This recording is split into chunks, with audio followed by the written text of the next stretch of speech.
Very good morning everyone. Stock Bangla চ্যানেলে আপনাদের সকলকে স্বাগত। আজকে 20শে জানুয়ারি। আজকের জন্য নিফটি ফিফটির মেজর সাপোর্ট লেভেল 25,500। তার নিচে নামলে 25,200 পর্যন্ত মুভমেন্ট পসিবল।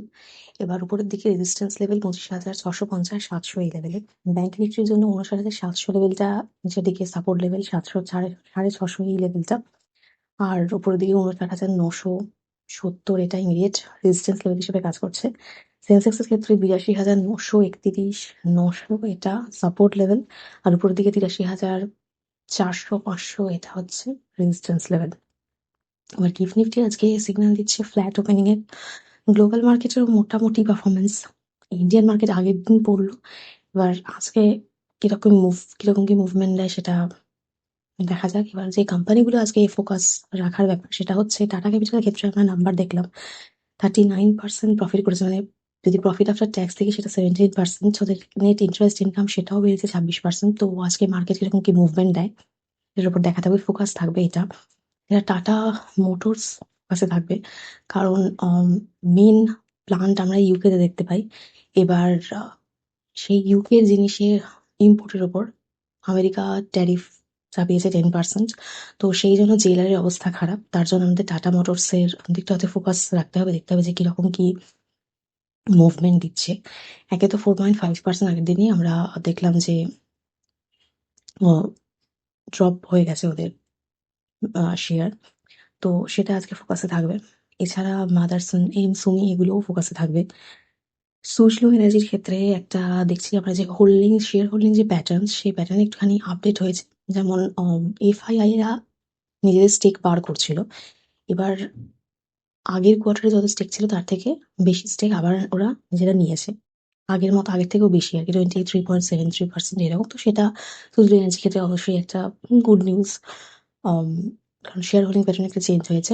তো এই রয়েছে, খেয়ে ফোকাসে রাখতে পারবেন কিরকম কি মুভমেন্ট দিচ্ছে সেটা দেখার জন্য। এছাড়া উইপ্রো নাম্বার আমরা আগের দিন দেখলাম ভালো লাগেনি মার্কেটের, তাই জন্য 9% পড়ে গেল। তো আইটি সেক্টর আজকেও ফোকাসে থাকবে।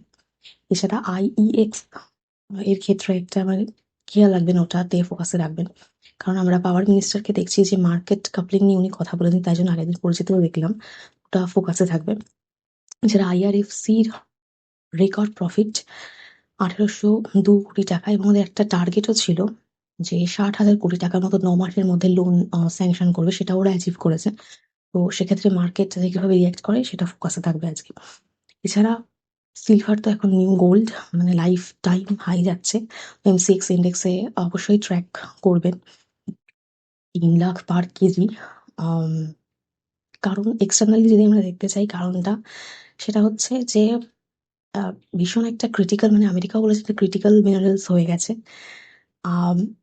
সাপ্লাই নেই, ডিম্যান্ড অত্যন্ত বেশি, ইন্ডাস্ট্রিয়াল ডিমান্ড বেশি। কারণ আমরা যে কোনো সেক্টর তুলে নিন, সোলার এনার্জি হয়ে যাক, এআই হয়ে যাক, সেমিকন্ডাক্টর হয়ে যাক, ইভি হয়ে যাক, সবেতেই ব্যবহার বেশি। মাইনিং পসিবল না, অ্যাজ আ বাই প্রোডাক্ট তৈরি হয়। ডিমান্ড নেই, সাপ্লাই, মানে সাপ্লাই নেই, ডিমান্ড প্রচণ্ড বেশি। তো সাপ্লাই নেই, ডিমান্ড বেশি হওয়ার জন্য কস্ট আস্তে আস্তে বাড়ছে। তো আপনারা ট্র্যাক করতে পারেন, এমসিএক্স মানে ফোকাসে রাখবেন এর জন্য। এইটা মানে নিউ গোল্ড বলা যায় সিলভারকে এখন। এছাড়া চায়নার ক্ষেত্রেও আমরা দেখছি যে এক্সপোর্ট সেটা 1 জানুয়ারি থেকে অলরেডি মানে ব্যান করে দিচ্ছে, তো নিজেরা রিজার্ভ রাখার চেষ্টা করছে। তো সেক্ষেত্রে ফিউচারে কি হয় না হয় সেটা বিশেষভাবে দেখার থাকবে, ইন্টারেস্টিং ব্যাপার। তো ফোকাসে রাখবেন। এছাড়া ইন্টারনালি যদি আমরা দেখি, আমাদের ইন্ডিয়ার ক্ষেত্রেও ডিমান্ড অত্যন্ত বাড়ছে, এবং এখন তো ইনভেস্ট করাও ইজি ইটিএফ এর মাধ্যমে, স্বাভাবিক। তো সেই জন্য প্রাইস আরও ফিউচারে পরের দিকে বাড়ার সম্ভাবনা রয়েছে। তো এই রয়েছে আজকে ইন্ডিয়ান মার্কেটের নিউজ। আইটি সেক্টর ফোকাসে থাকছে, টাটার পুরো ফোকাস থাকবে। এছাড়াও রিলায়েন্স কোম্পানিকে দেখবেন, কারণ মানে ভালোভাবে সেভাবে চলছে না।